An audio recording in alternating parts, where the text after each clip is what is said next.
Nós continuamos lendo a primeira carta de Paulo aos Coríntios, versículo por versículo, e chegamos ao capítulo 15, um capítulo todo ele dedicado à ressurreição, e nós vamos fazer esse estudo em duas partes, hoje os versos 1 a 34, e daqui a duas quartas-feiras, do verso 35 em diante. Quarta-feira que vem, estaremos todos aqui, mas não teremos o estudo de 1 Coríntios, será a noite dos adolescentes e dos jovens, eles vão comandar o culto de oração na Semana dos Jovens e Adolescentes, e por isso, hoje nós vamos começar o estudo sobre a doutrina da ressurreição, em 1 Coríntios capítulo 15, e vamos encerrar daqui a 2 semanas. E é um texto precioso, irmãos, um texto rico, precioso às nossas almas, porque a doutrina da ressurreição dos mortos é parte essencial da fé cristã. Assim como outras, a doutrina da salvação, a doutrina da Trindade, a doutrina do Espírito Santo, a doutrina da ressurreição. Um dos documentos mais antigos da cristandade é o Credo dos Apóstolos, também conhecido como Credo Niceno, uma confissão de fé dos primeiros cristãos que remonta ao século III da nossa era. E a certa altura, esse credo diz o seguinte: creio na ressurreição da carne. Carne não no sentido daquela natureza pecaminosa que nós temos, a ressurreição do corpo. Isso é muito importante. Cristãos não creem somente na imortalidade da alma. Budistas creem nisso, shintoístas creem nisso, mas cristãos creem na ressurreição. Não creem em reencarnação, em transmigração. Creem na ressurreição. Este é um artigo de fé. Os primeiros crentes colocaram isso no credo. Creio na ressurreição dos mortos, na ressurreição da carne, e essa é uma das coisas que faz de mim um cristão. E vocês sabem que naquela época ser cristão era coisa perigosa, pela qual um homem e uma mulher podia pagar com a vida, ser crucificado, decapitado, lançado às feras. Ser cristão era algo da mais profunda convicção, uma aposta de existência. E as pessoas diziam: eu creio na ressurreição do corpo, e por isso eu sou um cristão. Por que cremos na ressurreição dos mortos? E em que consiste essa doutrina? Vamos ler primeiro os versos 1 a 11. Ali o apóstolo Paulo nos diz que cremos na ressurreição dos mortos, porque Jesus ressuscitou. Ora, eu vos lembro, irmãos, o evangelho que já vos anunciei, o qual também recebestes e no qual perseverais, pelo qual também sois salvos, se é que o conservais tal como vou-lo anunciei, se é que não crestes em vão, porque primeiramente vos entreguei o que também recebi, que Cristo morreu por nossos pecados, segundo as Escrituras, que foi sepultado, que foi ressuscitado ao terceiro dia, segundo as Escrituras, que apareceu a Cefas, ou Pedro, e depois aos 12, depois apareceu a mais de 500 irmãos de uma vez, dos quais vive ainda a maior parte, mas alguns já dormiram, ou seja, já morreram. Depois apareceu a Tiago, então a todos os apóstolos, e por derradeiro de todos apareceu também a mim, como a um abortivo. A palavra grega, traduzida aqui na minha Bíblia como abortivo, é uma palavra que significa alguém que nasceu fora da época. E o aborto é isso, quando uma mulher aborta, é que aquele processo natural de gestação não seguiu o seu curso. Então, um bebezinho que deveria ser formado em 9 meses, alguma coisa não dá certo, e a gestação dura semanas ou poucos meses, nasce antes do tempo, muitas vezes não vinga, acontece um aborto. Então a palavra é essa, nasceu fora da hora. Mas essa palavra tanto pode ser aplicado para um nascimento fora da hora antes, como um nascimento fora da hora depois.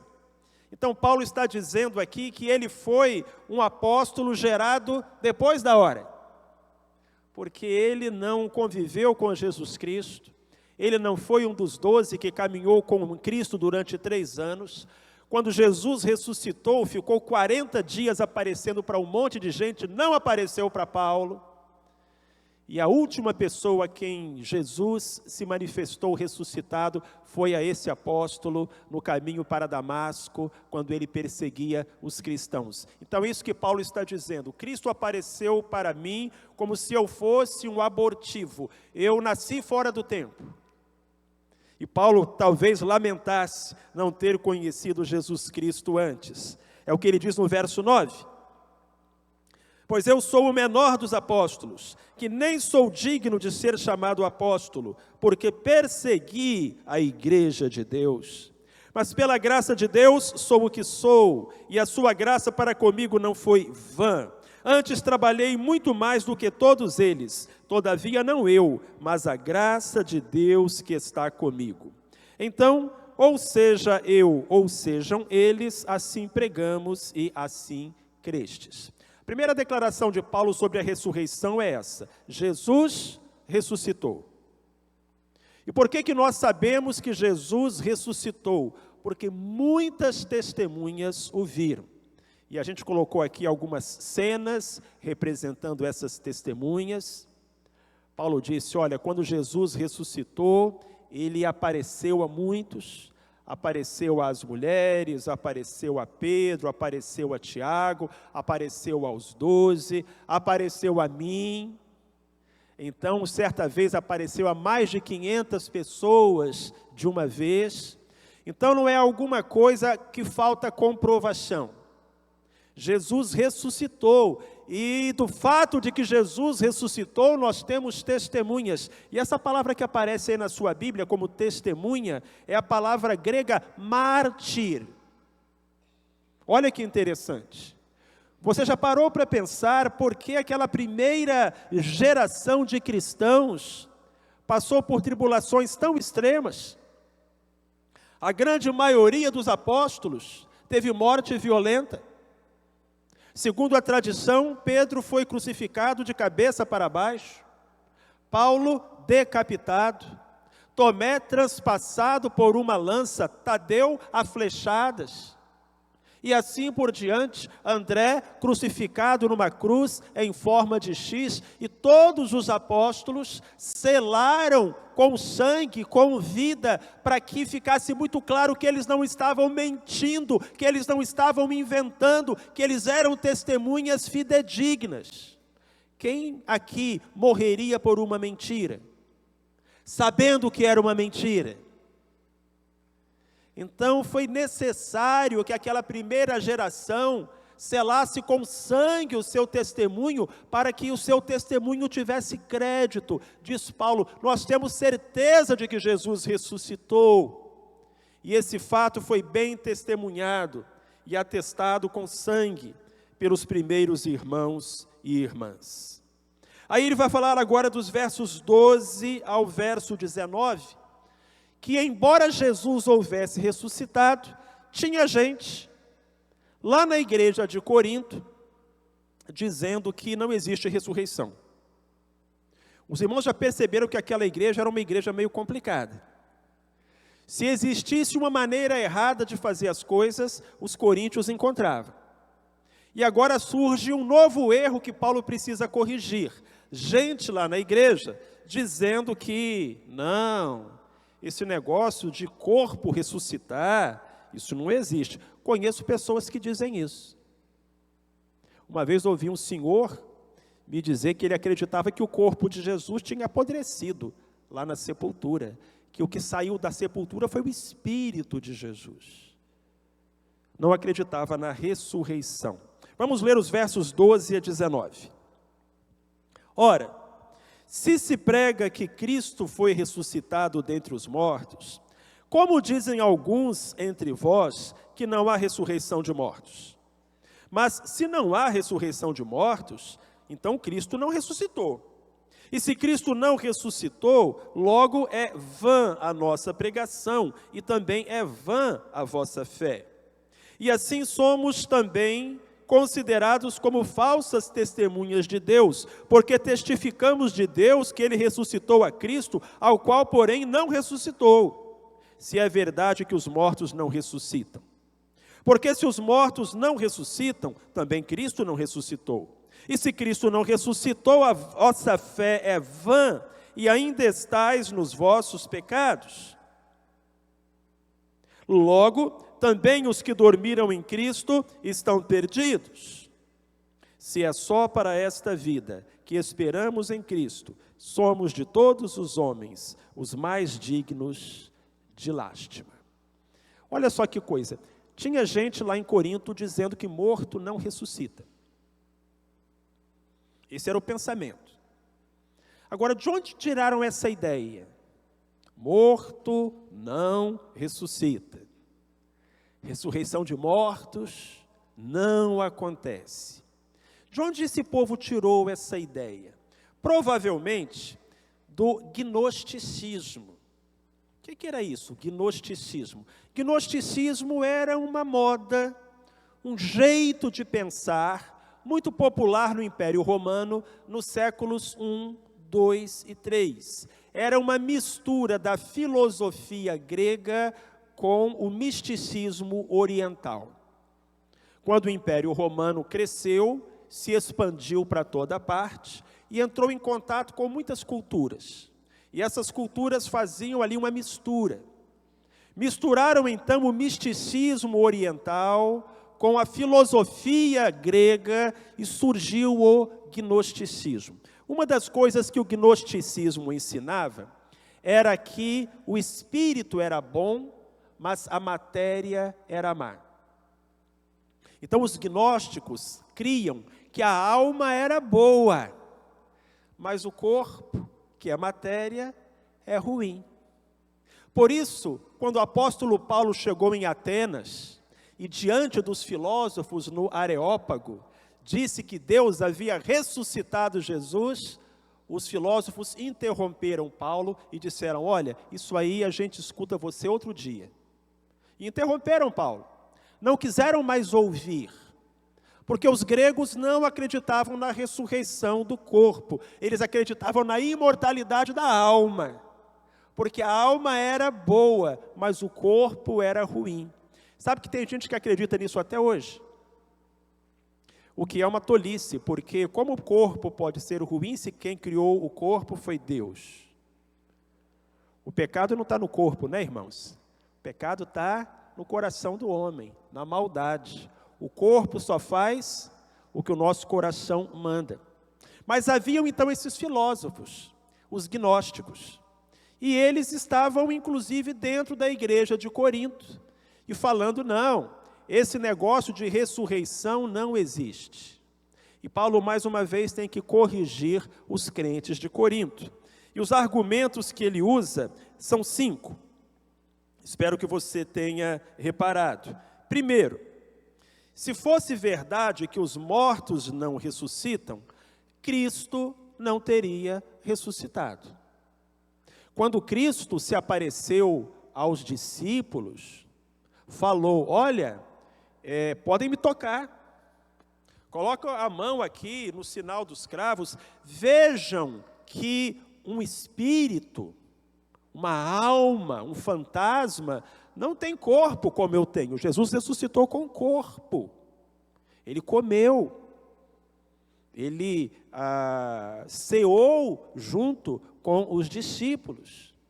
Então Paulo está dizendo, se esse negócio de que ninguém ressuscita fosse verdade, então como é que Cristo ressuscitou? Segundo, o testemunho dos apóstolos seria falso. Nós lemos isso aqui.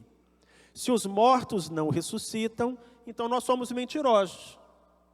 Porque nós dizemos que Jesus ressuscitou e que nós vimos, mas se os mortos não ressuscitam, então esse monte de gente que morreu, que foi crucificado, decapitado, esquartejado, jurando de pé junto que Jesus ressuscitou, era tudo um bando de mentiroso.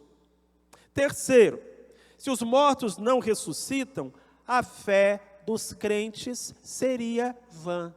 Paulo diz, ainda estáis nos vossos pecados, vocês não conseguiram salvação, coisa nenhuma, porque os mortos não ressuscitam, Jesus não ressuscitou. Quarto, se os mortos não ressuscitam, os cristãos mortos estão perdidos. Aqueles crentes que partiram para a eternidade, partiram sem esperança. Quinto, se os mortos não ressuscitam, os cristãos vivos são dignos de pena. Paulo faz aí uma frase de efeito: se é só para esta vida que esperamos em Cristo, somos de todos os homens os mais dignos de lástima. Eu acho que essa palavra tem que ser recuperada na nossa época, porque os crentes estão querendo viver no aqui e agora, na prosperidade, na fartura, na saúde, na abundância, e estão se esquecendo do céu, que o nosso lugar não é aqui. E Paulo está dizendo, se o seu cristianismo, olha para mim, presta atenção, se o seu cristianismo é para essa vida, você é digno de pena. É isso que Paulo está dizendo. Porque a nossa fé nos direciona à eternidade, ao céu, à volta de Jesus, à ressurreição. E as coisas deste mundo, por melhores que elas possam nos parecer, não são as coisas reais da nossa vida. Então, se você está sofrendo, fica triste não, vai passar. E se você está na bênção, não se apegue não, vai passar também. Definitivo é só o céu. E aí o apóstolo Paulo vai seguir adiante. Agora eu vou ler os versos 20 a 24, onde ele diz que a ressurreição dos mortos é um plano estabelecido por Deus. Os irmãos sabem que Deus não faz nada de improviso. Sabia que Deus não improvisa? Porque nada pega Deus de surpresa. A Bíblia diz que Deus sabe o fim desde o começo. Então a ressurreição dos mortos é um plano de Deus, é um projeto de Deus. Eu vou ler os versos 20 a 24. Acompanhem, por favor, aí na sua Bíblia. Mas na realidade Cristo foi ressuscitado dentre os mortos, sendo Ele as primícias dos que dormem. Porque assim como por um homem veio a morte, também por um homem veio a ressurreição dos mortos. Pois como em Adão todos morrem, do mesmo modo em Cristo todos serão vivificados. Cada um, porém, na sua ordem. Cristo, as primícias, depois os que são de Cristo, na sua vinda, e então virá o fim, quando Ele entregar o reino a Deus o Pai, quando houver destruído todo o domínio e toda a autoridade e todo poder. Bem, a morte veio através de Adão.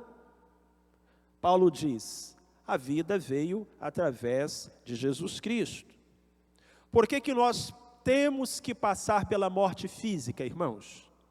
Porque nós somos descendentes físicos de Adão.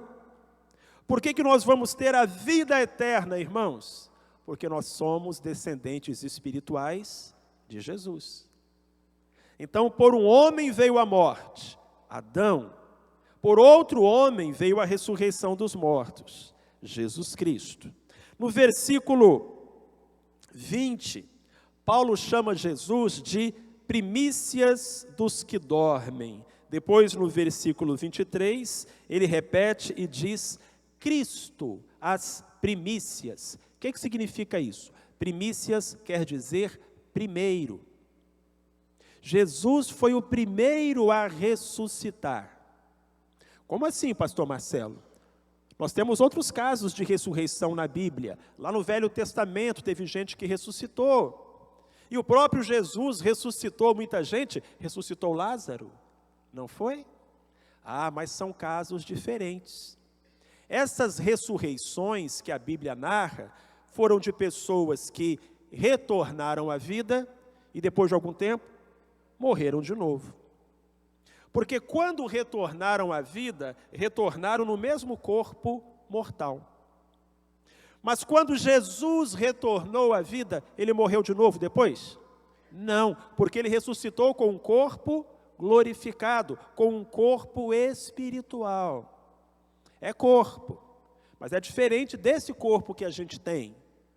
É um corpo glorificado, é um corpo espiritual, é um corpo que não envelhece. É um corpo que não precisa de óculos para enxergar, de passar creme para não ficar enrugado, de pintar o cabelo para não ficar branco. É um corpo diferente, é um corpo que não tem dor. Aquele problema aí de gente que está na idade do condor. O irmão me falou essa semana: pastor, eu agora estou crocante. Disse: meu irmão, eu começo a andar, começo a estalar, croque, pleque, tac, ficou crocante. Então, se a gente fosse para o céu com esse corpo aqui, irmãos, não ia dar. Então Jesus é a primícia dos que dormem, porque ele foi o primeiro a ressuscitar com um corpo glorificado, que é o corpo com o qual os mortos vão ressuscitar quando Jesus vier. Quando Jesus vier, os mortos vão ressuscitar e vão ressuscitar com um corpo transformado. Por isso Paulo diz que Jesus é a primícia dos que dormem. Ele foi o primeiro a ressuscitar, mas os outros vão ressuscitar também. Quando isso vai acontecer? Quando Jesus voltar. Olha aí o verso 23. Há uma ordem, há uma sequência. Primeiro Cristo, as primícias. Depois os que são de Cristo, na sua vinda. Então os mortos vão ressuscitar quando? Quando Jesus voltar. A ressurreição dos mortos representa a vitória final sobre a morte. Versos 25 a 28. O pessoal de casa que está preocupado aí com os slides, no finzinho da mensagem, nós vamos repassar todos os slides de novo para vocês, tá bem? Alguns irmãos lá de casa gostam de fotografar os slides para os seus estudos, então fica preocupado não, quando eu terminar a mensagem, a gente vai repassar todos os slides para os irmãos fazerem as fotos, aqueles que perderam. Vamos lá, versos 25 a 28. Paulo vai dizer o seguinte: pois é necessário que ele, Cristo, reine, até que haja posto todos os inimigos debaixo de seus pés. Ora, o último inimigo a ser destruído é a morte. Isso é interessante. A morte já foi vencida, mas ainda não foi destruída. Lá em Apocalipse capítulo 20, a gente lê que quando Jesus voltar, João diz assim: e a morte e o inferno foram lançados no lago de fogo. Então, quando Jesus voltar, a morte vai ser lançada no lago de fogo, ou seja, ela vai desaparecer da presença de Deus e dos filhos de Deus, junto com o diabo, com os demônios e, infelizmente, com os perdidos. Então a morte já foi vencida, mas ela ainda não foi destruída, ela ainda está entre nós. É necessário que Cristo reine até que haja posto todos os inimigos debaixo dos seus pés, e o último inimigo a ser destruído é a morte. Pois se lê: todas as coisas sujeitou debaixo de seus pés, mas quando diz todas as coisas lhe estão sujeitas, claro está que se excetua aquele que lhe sujeitou todas as coisas. Lógico, se Deus sujeitou a Cristo todas as coisas estão debaixo de Cristo, menos Deus. É isso que Paulo está dizendo aqui no versículo 27. Agora versículo 28. E quando todas as coisas lhe estiverem sujeitas, então também o próprio Filho se sujeitará àquele que todas as coisas lhe sujeitou, para que Deus seja tudo em todos. Paulo então chama a morte de inimiga. É por isso que a gente não se dá bem com a morte. Embora a gente saiba que um dia as pessoas vão morrer, quando esse dia chega, a gente não aceita. porque a morte é uma inimiga, mas a ressurreição dos mortos, lá no dia da volta de Cristo, assinalará a vitória final sobre a morte, a destruição da morte. É como diz este poema do pastor inglês John Donne, que viveu no século XVI. E ele diz: morte, não te orgulhes, embora alguns te provem poderosa, temível, pois não és assim. Pobre morte, não poderás matar-me a mim. E os que presumes que derrubaste, não morrem. Se tuas imagens, sono e repouso, nos podem dar prazer, quem sabe mais nos darás? Enfim, descansar corpos, liberar almas é ruim? Após curto sono, acorda eterno o que jaz, e a morte já não é, morte, tu morrerás. Que bonita essa fala de John Donne sobre a ressurreição final. Agora vamos a um verso bem misterioso, verso 29. De outra maneira, que farão os que se batizam pelos mortos?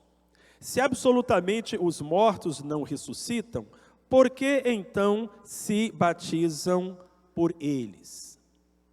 Que negócio é esse de se batizar pelos mortos? Os irmãos sabem que existe um grupo religioso chamado Mormons, também conhecidos como Igreja de Jesus Cristo dos Santos dos Últimos Dias, são os Mormons, e eles se baseiam nesse versículo 29 para se batizar pelos mortos. É uma cerimônia dos Mormons, onde você se batiza várias vezes pela salvação dos seus parentes que já morreram.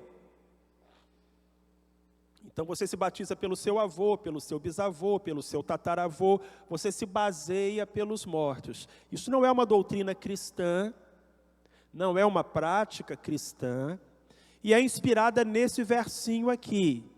E uma das coisas que a gente sabe é que você não pode criar doutrina nem prática religiosa baseada num versinho só, porque a chance de você interpretar errado o versinho é muito grande. Então o que Paulo está dizendo aqui no versículo 29? Que lá naquela época, e provavelmente naquela cidade, tinha gente que se batizava pelos mortos. Não eram as pessoas da igreja. Por isso Paulo não fala assim, de outra maneira, porque nós, batizamos pelos mortos. Paulo não diz nós, Paulo diz eles. Paulo está mencionando um grupo. Provavelmente um grupo gnóstico, de fora da igreja, e que contradizia a si próprio, e dizendo, olha, esse mesmo pessoal que diz que não tem ressurreição, se batiza pelos mortos.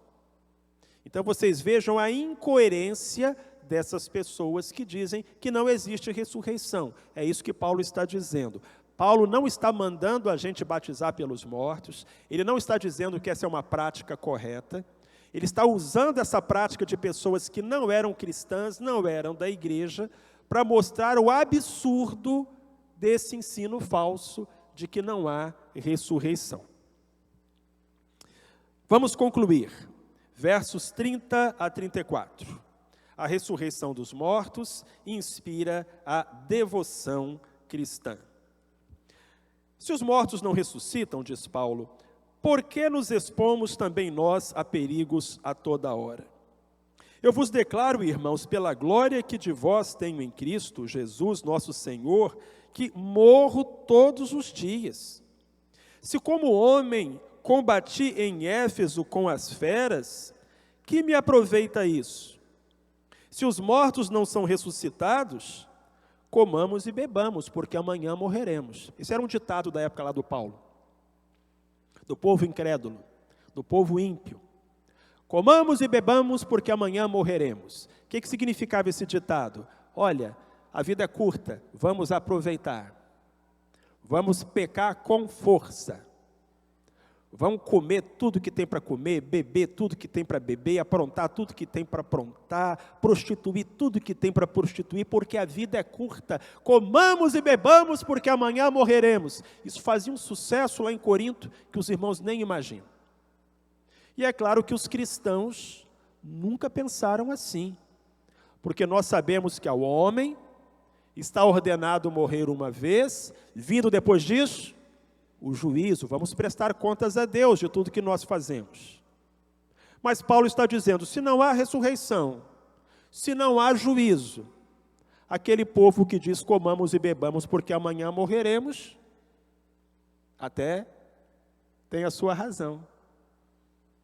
Não, olha, eu combati com as feras, eu coloquei a minha vida em risco. Por quê? Porque eu tenho certeza na ressurreição. E olha o que Paulo vai falar agora para terminar.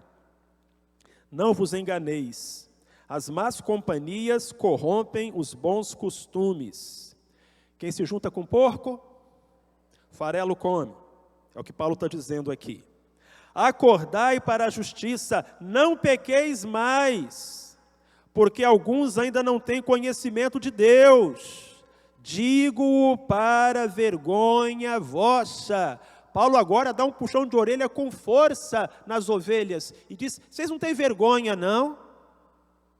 Esse povo herege, de doutrina atravessada, ensinando mentira, coisa que não está na Bíblia, chega aqui e começa a dizer que não tem ressurreição, que Jesus não ressuscitou, que os mortos não ressuscitam, e vocês, ao invés de convencerem esse povo do erro, deixa que eles convençam vocês e passam a pensar como eles. Vocês não têm vergonha? É isso que o Paulo está dizendo aqui. E ele dá um puxão de orelha. Irmãos, como isso é atual, irmãos?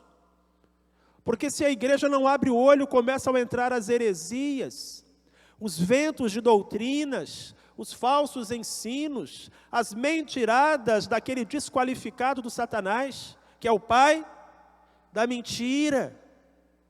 E aí Paulo diz, as más companhias corrompem os bons costumes. Vocês estão andando com gente errada. Vocês estão andando com gente de cabeça atravessada. Olha para mim, presta atenção. Você está acessando o site errado. Você está vendo o vídeo errado. Você está seguindo o pastor errado. Cuidado. E aí Paulo diz, vocês não têm vergonha não? Ao invés de vocês permanecerem na verdade, ficam aí ouvindo essas conversinhas da internet. Esses pastores que negam a Bíblia. Esses pregadores de mentira. Vocês não têm vergonha não? É um puxão de orelha de 2000 anos. Mas o braço é tão comprido que chega na nossa orelha hoje. Então, irmãos, vamos firmar na verdade. Jesus disse, santifica-os na verdade, a tua palavra é a verdade. Eu vou continuar daqui a 2 semanas, marca aí o verso 34. Porque do verso 35 em diante, Paulo vai explicar como será a ressurreição. Ele gastou 34 versículos para dizer que vai ter ressurreição.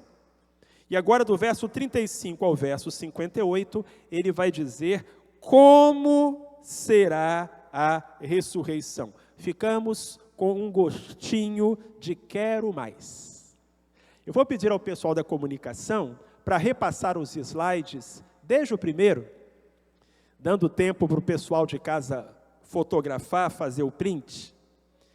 E enquanto isso, nós vamos cantar uma música e eu quero contar uma história.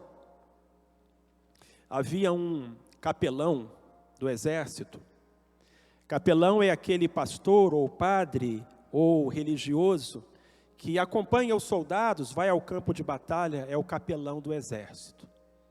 E esse capelão, uma noite muito, muito fria, estava acampado junto com os soldados, e os soldados deitaram naquele saco de dormir e se encolheram todos porque estava muito frio.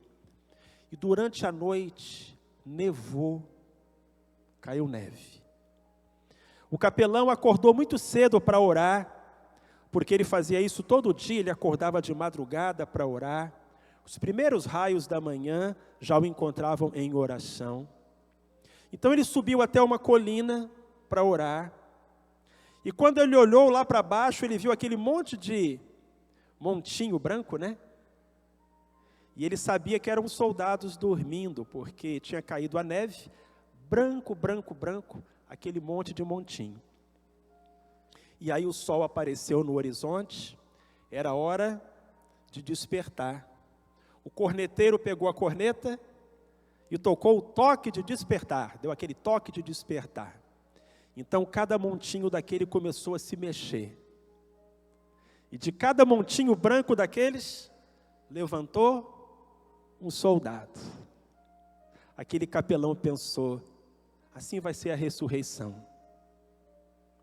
A hora que a trombeta tocar, que o arcanjo soar a trombeta, os mortos ressuscitarão. Vai ser bonito demais, irmãos. Vai ser bonito demais. E vai acontecer, porque Jesus ressuscitou. Ele é a primícia, é só o primeiro. Mas como vai ser? Isso, no próximo estudo, a gente vai ter a resposta. Amém?